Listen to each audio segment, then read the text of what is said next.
अंबिका, वो कावेरी कुछ मत कहिए। मैं जानती हूं कि जो कुछ भी हुआ बहुत गलत हुआ, लेकिन आपको भी कावेरी से इस तरह बात नहीं करनी चाहिए थी। वो भी तब जब हम सब जानते हैं कि वो मां बनने वाली है। ऐसे में एक औरत को प्यार, ममता, दुलार की जरूरत होती है, इस तरह डांट की नहीं। वैसे भी कावेरी का स्वभाव तो आप जानते हैं ना। उसके मन में, उसके मुंह में जो आता है उल्टा सीधा वो बोल देते हैं। फिर उसकी बात को दिल से लगाकर क्यों अपना खून जलाते हैं आप? पर अंबिका, अरे छोड़ भी दीजिए गुस्सा। एक बात कहूं आपसे, गुस्से में आप जरा भी अच्छे नहीं लगते। और मेरी एक बात ध्यान से सुन लीजिए। आज के बाद आप कावेरी से ना इस तरह से बात नहीं करेंगे।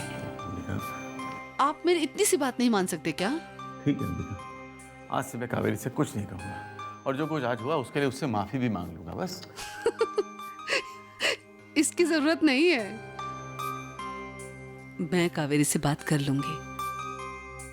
आप आराम कीजिए, मैं थोड़ी देर में आती हूँ, ठीक है?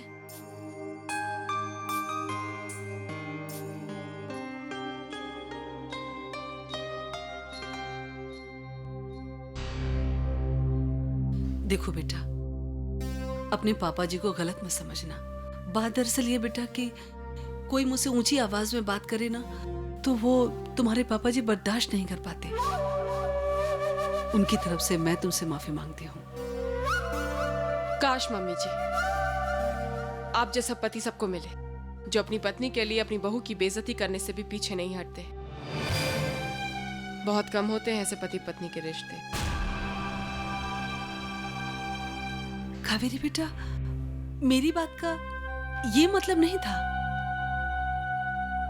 देखो बेटा, जितना प्यार तुम्हारे पापा जी मुझे करते हैं उतना ही प्यार तुम्हें और समर को भी करते हैं। बेटा ये मत समझना कि मैं कोई सफाई दे रही हूं, लेकिन तुम्हारे पापा जी और मैंने एक दूसरे को जिंदगी के 30 साल दिए हैं। हम दोनों शरीर से भले ही अलग हैं, लेकिन हमारी आत्मा और हमारा मन एक है। तुम्हारे पापा जी मुझे उतना ही प्यार करते हैं जितना प्यार तुम्हें समर करता है। और अगर मेरी जगह तुम होती तो समर भी वही करता जैसे तुम्हारे पापा जी ने किया।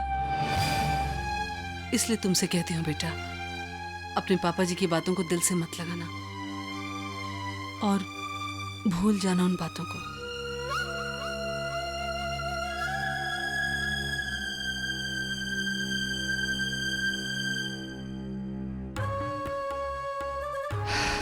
अच्छी है इन बुढ़ा बुढ़ी की, जख्म भी दे जाते हैं और चाहते हैं दर्द भी ना।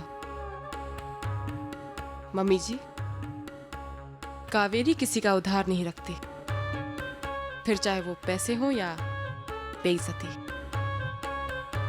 सही समय आने दीजिए, सूद समेत आपका ये उधार चुकाऊंगी, वरना मेरा नाम कावेरी नहीं।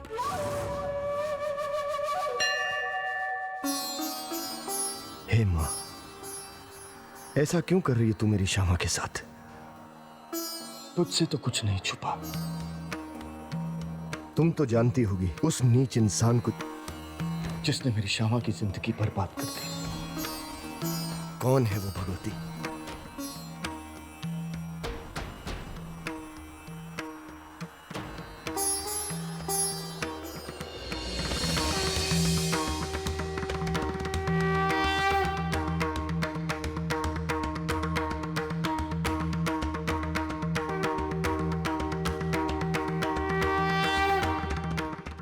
हे ईश्वर, बहुत बड़ा बोझ है सीने पर, इसलिए मैं तुझसे माफी मांगने आया हूं।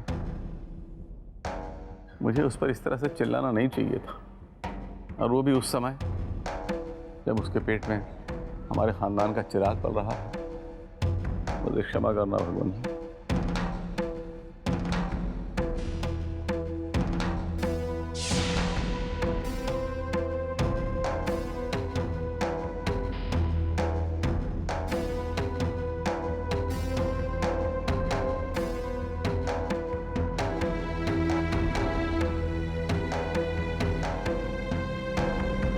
भाई साहब प्रसाद दीजिए। माफ कीजिएगा, मैं ये प्रसाद नहीं ले सकता। मैंने प्रण किया है कि जब तक ईश्वर मेरे साथी को इंसाफ नहीं दिला देते, मैं प्रसाद का एक दाना भी ग्रहण नहीं करूंगा।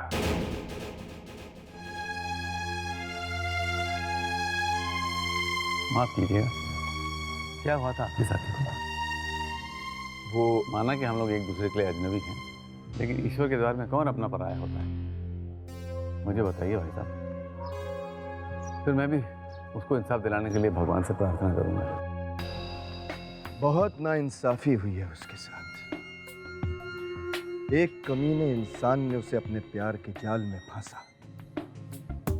फिर जब उसका मन भर गया तो छोड़ दिया उसे जिंदगी भर तड़पने के लिए।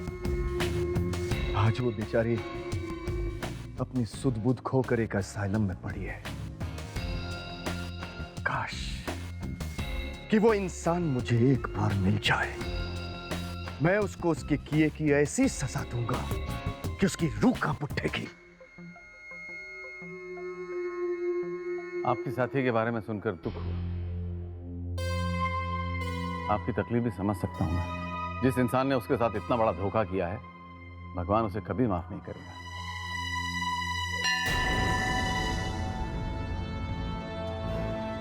चलिए, भगवान से मत रूठिए।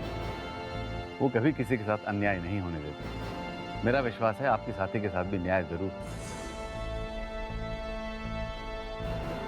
हे भगवान, इनके साथी को न्याय जरूर देना। उसके जीवन से कांटे निकालकर खुशियों के फूल भर देना भगवान। अच्छा भाई, फूलों का इंतजाम हो चुका है। मॉम के फेवरेट चाइना रोजेस और डैड के फेवरेट जूहीज आ चुके हैं। अब हम ये सारा डेकोरेशन फूलों के साथ करेंगे। ओके? मुझसे तो मेरा एक्साइटमेंट कंट्रोल ही नहीं हो रहा है। मम्मी पापा की इस शादी की सालगिरह को हम यादगार बना देंगे। I have an idea. क्यों ना मम्मी पापा को वो 7 फेरों के 7 वचन लेने को कहें जो उन्होंने शादी के वक्त एक दूसरे को दिए थे। That's a great idea. क्या कहती हो? समर, पता नहीं इस उम्र में उन्हें ये सब अच्छा लगे कि नहीं। प्यार जताने की कोई उम्र नहीं होती है कावेरी। और वैसे भी हम सब जानते हैं कि मम्मी पापा एक दूसरे से कितना प्यार करते हैं। मुझे तो लगता है शुभ्रा का आइडिया बहुत अच्छा है। शुभ्रा, क्यों ना इस खुशी के मौके पर हम पद्मा जी और गज्जी को भी इनवाइट करें। हो सकता है मम्मी पापा को इस तरह एक साथ देखकर वो अपने बीच के गिले शिकवे भूल जाएं। Actually it's not a bad idea. करेंगे। अच्छा, करेंगे क्या? लगता है उस दिन की अपनी बेइज्जती सलोनी थी भूल चुकी है, तभी तो फिर पद्मा ठकुराइन से उलझने जा रही। खैर, मैंने तो ऑलरेडी पद्मा को इनके अगेंस्ट कर दिया है। अब अगर गज सिंह के दिल में भी इन दोनों के लिए आग भड़का दूं तो फिर ये ना घर के रहेंगे ना घाट के। फिर तो मम्मी पापा जी की मैरिज एनिवर्सरी मनाने के बजाय भगवान से शांति की दुआ मांगते फिरेंगे। माता, आज आपने इस घर के आंगन को खुशियों से भर दिया है। बस अब आपसे यही छोटी सी विनती है कि आपकी कृपा इस घर पर बस ऐसे ही बरसती रहे। भाभो, क्या मैं आपसे एक सवाल पूछ सकता हूँ?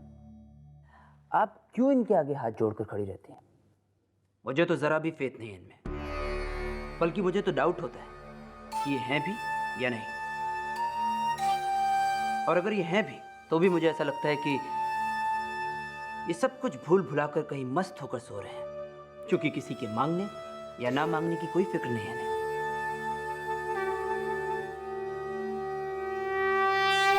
फिक्र है। जो सच्चे दिल से मांगते हैं ना, माँ उसकी हर मुराद पूरी करती है। अगर ऐसा होता भाभो, तो क्यों इन्हें मेरे दिल की आवाज सुनाई नहीं देती? क्यों इन्होंने आज तक मुझे मेरे डैड के प्यार के लिए इतना तरसाया है? वो तुम्हारी परीक्षा थी क्षितिज। वो देखना चाहते थे कि तुम जो उनसे मांग रहे हो उसे पाने के लिए तुम्हारे मन में कितनी लगन है। और देखो, देर से ही सही, लेकिन तुम्हारी मांग पूरी तो हो गई। और ये क्या? जूते पहनकर यहाँ आ गए? जाओ, पहले बाहर जाओ और जूते उतारो, फिर भगवान के पास आ जाना। जाओ। भाभी साहब, क्या अब इन्हें मेरे जूतों से भी प्रॉब्लम है? भगवान को कोई प्रॉब्लम नहीं है, लेकिन जैसे हर चीज की अपनी मर्यादा होती है, मंदिर की भी मर्यादा होती है। इन्हें यहाँ पहनने से मंदिर की पवित्रता पर असर पड़ता है।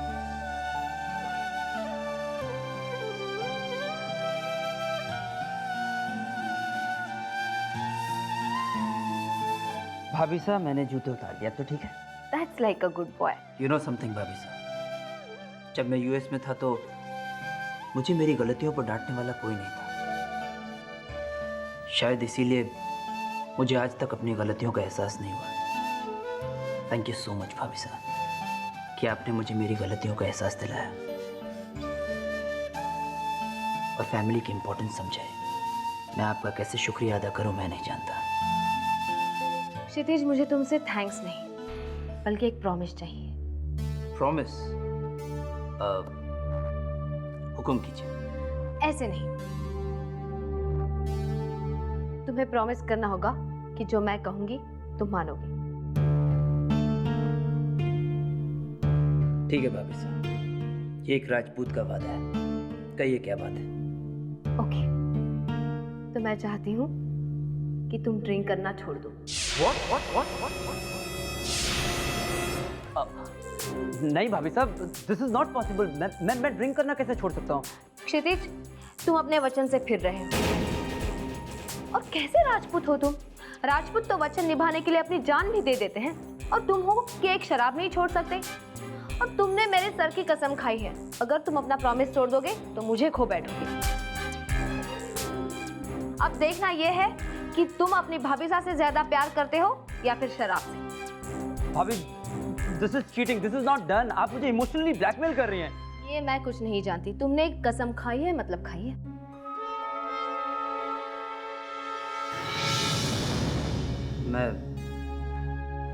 मैं आज से शराब को हाथ नहीं लगाऊंगा।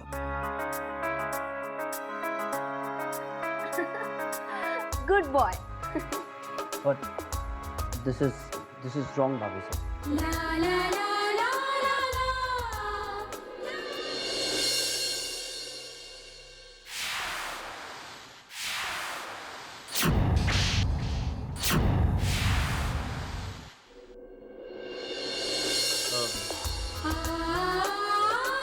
Good evening dad.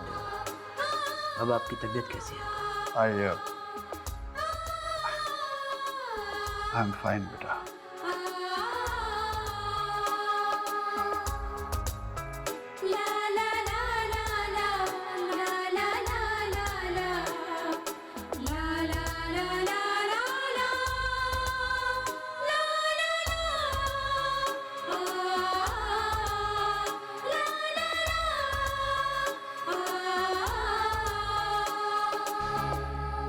Saloni, you're doing a wonderful job.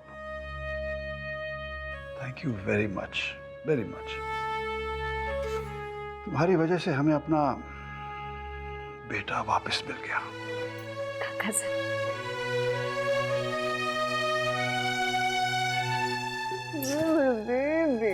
Brajesh, जब ये हमारी जिंदगी में नहीं था तो जिंदगी कितनी सूनी सूनी थी ना। अब इसके आने से जीने की चाह वापस लौट आई है। बिल्कुल सही कहा तारा तुमने। देखो आज ये हमारे साथ है तो एहसास हो रहा है कि खुशी हमसे कितनी दूर थी। कहाँ छुप गए थे आप? बहुत सताया आपने हमें। बोलो। अरे बोलो। अरे ऐसे मत करो ब्रजेश, इससे डर लग जाएगा। ये कहाँ से डरेगा तारा? ये देखो, ये राजपूत का बेटा है और राजपूत के बेटे कभी डरते नहीं है। क्यों बेटा, पापा ने सही कहा ना? कहाँ डर लग रहा है आपको? हंस रहा है। अरे उसको लग जाएगी, गिर जाएगा वो। मना कर रही हूँ फिर भी आप करे जा रहे। प्लीज दोबारा ऐसे मत करना ब्रजेश। तारा, तुम्हें नहीं लगता कि तुम कुछ ज्यादा ही रिएक्ट कर रही हो? जिसे आप मेरा ओवर रिएक्ट करना कह रहे हैं ब्रजेश, वो मेरी ममता है जो आपकी समझ में नहीं आएगी। बहुत तड़पी हूँ अपने बच्चे के लिए। अब जो मुझे मिला है, मैं नहीं चाहती कि उसे कोई भी चोट लगे।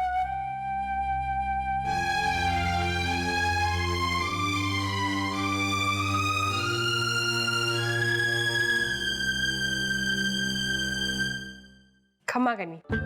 घनी खम्मा। आप ही गत सिंह जी हैं? जी, क्या मुझे अंदर आने की इजाजत है? आइए ना, आइए। वाओ, घर तो आपने बड़ा आलीशान बनाया। बस एक ही बात की कमी है, इंसानों की। वैसे बुरा ना माने तो एक बात पूछूं आपसे, इतने बड़े शहर में, इतने बड़े घर में आप अकेले रहते हैं, जबकि आपका पूरा परिवार इसी शहर में रहता है। बड़ा अजीब सा लगता होगा आपको। आप हैं कौन? ओह, आई एम सो सॉरी, मैं तो आपको बताना ही भूल गई कि मैं कौन हूँ। जी, मैं कावेरी, आपकी बहू शुभ्रा, वो मेरी ननद है। उसी ने मुझे आपके बारे में बताया, और जब मुझे आपके और पद्मा जी के बारे में पता चला ना, तो मुझे बड़ा अजीब सा लगा कि आखिर पद्मा जी ने आपको छोड़ा क्यों। देखिए, जहां तक मैं पद्मा जी को जानती हूँ, बड़ी नेक दिल औरत है वो। जरूर किसी और ने उनके कान भरे होंगे, वरना वो आपको। पद्मा और मेरे बीच में क्या गलतफहमी है, क्या नहीं, ये हमारा आपसी मामला है। बेहतर होगा कि आप बीच में दखल ना दें। जी, मैं तो बस। Excuse me. हेलो जी, हम बोल रहे हैं। क्या 30 साल में पहली बार वो चैन की नींद सोई है?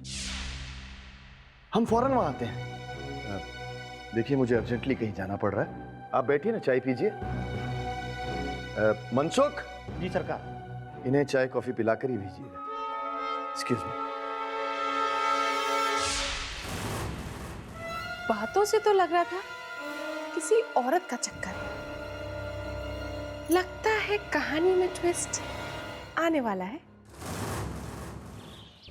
मिस्टर सिंह, ये हमारे लिए बहुत ही अच्छी बात है कि पेशेंट को आज बरसों बाद गहरी नींद आई है। ये नींद उनके लिए बहुत ही जरूरी थी। अब शायद उनमें कोई बदलाव आ सके। डॉक्टर, सालों इंतजार किया है मैंने आज के दिन का। आज मैं बहुत खुश हूं, बहुत खुश। आज सालों बाद मेरा और श्यामा के गुनहगार का आमना सामना होगा। मैं कुछ समझा नहीं मिस्टर सिंह, आप किसकी बात कर रहे हैं? उस शख्स की जिसकी वजह से श्यामा की यह हालत हुई है। बरसों से मैं उसका चेहरा देखने के लिए तरस गया था, लेकिन मेरे और उसके बीच श्यामा खड़ी थी। और आज वो मौका आ गया है जब मैं श्यामा के गुनहगार की तस्वीर देख पाऊंगा। एक बार मैं उसकी शक्ल देख लूं, फिर मैं उसे जहन्नुम से भी ढूंढ निकालूंगा।